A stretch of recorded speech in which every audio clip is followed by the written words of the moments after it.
For this Flatirons Tuning tech tip, we're going to go back to the beginning and ask probably the most basic, but maybe the most important question that gets asked, which is, where do I start? So if you've got a 100% stock modern turbocharged car and you want to start increasing the power and the performance of the car, where do you start? There's tons of options, be it exhaust, intake, various different bolt-ons. It's hard to know where to begin. And what I can tell you from our experience with any platform that we've worked on to date, on a modern turbocharged car, the answer is pretty much across the board the same, which is you need a tool that will give you the ability to reflash the ECU, and then a map or remapping of the ECU is the best starting point and the best bang for your buck on a totally stock car. So to that end, we're going to use this car as an example, and this is something we've not talked on before. This is a 2007 BMW 335i. This car's got a 3-liter straight 6 twin turbo engine, N54, and even 100% stock power potential is really pretty impressive with this car. So it's a perfect example when you wanted to know where to begin of what you can gain just by being able to reprogram and change the function of the factory ECU. So, but before we get to the details of this specific car, just in a more general sense, what you want to do for your platform is look at what options are available.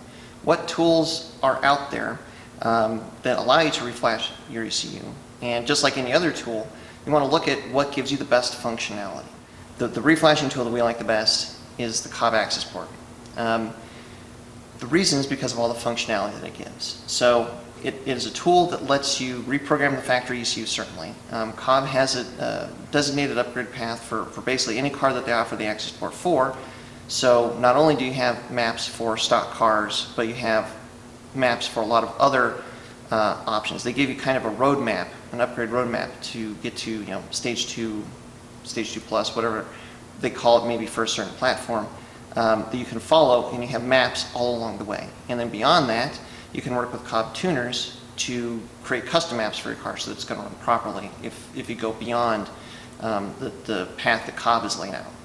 So it's an extremely helpful tool. So when you're looking at something to reflash the car, that kind of path and options is definitely a good thing to look for. Even beyond that, so some of the simpler functionality that maybe goes overlooked with an access port that's really nice is it gives you the ability to read, clear check engine lights, and reset the ECU. On these modern cars with complex ECUs, that can be extremely helpful. Get you a lot of good information without having to go to a dealer per se to look at these check engine lights or clear them. To go one further, what Cobb has done is they've allowed you to take up to 6 of any of the telemetry that's coming in from any of the sensors on the engine and display it on the access port. You can actually use this almost as a gauge pod for a huge variety of information.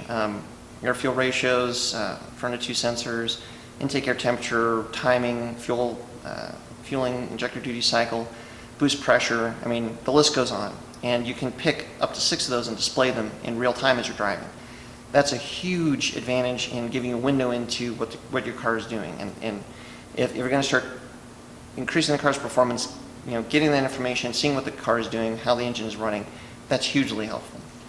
Even beyond that, what Cobb offers is data logging. This small unit can actually record all of that information. You just hit a button to start the data log. You pre-pick in a toggle screen the sensor information you want to record. It will record it, and then you can dump that out to a CSV file on your computer. Also hugely, hugely helpful, even with the stock car, just to see what it's doing, but down the road, if you're trying to increase the performance, so you can actually make sure that the car is running safely, running properly, and see what's going on. So that level of functionality, if you can get it, is what you want from the tool that you pick to reflash your ECU. So, and again, with the Cobb access port, if it's available for your car, it's definitely worth a look. We've been very impressed with them for everything that we've used them on so far. So back to this specific example about what's possible. So this is a totally stock car. Well, I shouldn't say that. It has a Cobb air filter, but it's a totally stock car with a Cobb air filter. So what we did is we went down to the boost creep and talked to Harvey there. He's the tuner that we use. We put the car on the dyno, and here's the dyno chart that we got. So stock, this car made 243 horsepower and about 270 foot-pounds of torque. Definitely respectable numbers, and the car is a lot of fun to drive. But again, this is totally stock. So then we loaded up the access port, and Cobb actually has two different maps. There's a stage 1 and then a stage 1 aggressive map. The aggressive map mainly is for like a 93 octane or higher, but we decided to give it a try in 91. And again, with all the telemetry we were able to get with the access port, we saw that the engine was running happily at that point and safely. So we were able to get a pull with the stage 1 aggressive map also. And that is what this dyno chart is. So the middle number is that is the stage 1 map, and the taller number, or the highest number, that's the stage 1 aggressive map. But all this again is on a totally stock car. So our peak horsepower went up from 243 to 284 horsepower. That's 41 horsepower gain. That's a lot. And then the torque went up to 345 foot-pounds of torque peak. And there's actually places in there where the gain was even more than just that peak number. It's probably about 50 to 60 foot-pounds of torque. And it's a massive, massive difference. Changes the drivability of this car significantly. And that is what is possible just reflashing the ECU on this stock car.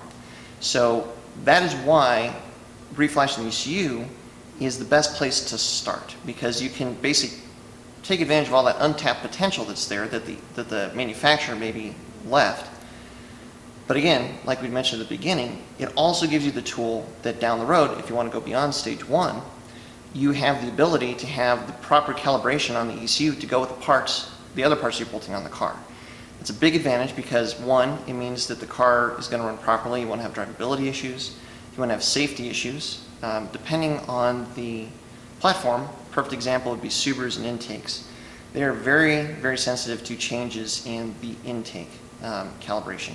So if you have put on an aftermarket intake with a stock calibration on the ECU, that in and of itself can be very problematic, and in a very extreme case, it is possible that mismatch can actually cause damage to the engine. So having the proper mapping to go with the parts, that's huge advantage. Plus, if you're spending top dollar on quality parts to increase the car's performance, you want to make sure that you're getting every horsepower and foot-pound of torque out of that part. And the only way to do that is to make sure that you have the proper calibration and mapping on the ECU for those parts. And that's what something like Cobb Access Port does.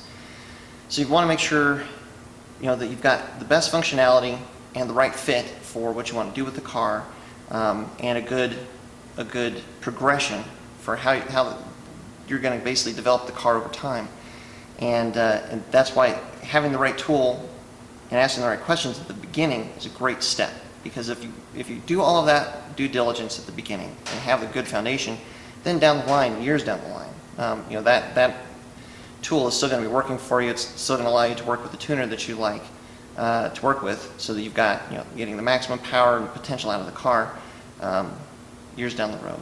So thanks very much for watching. Hopefully I found this helpful. If you did, please drop a like, and stay tuned for more Flatirons Tuning Tech Tips.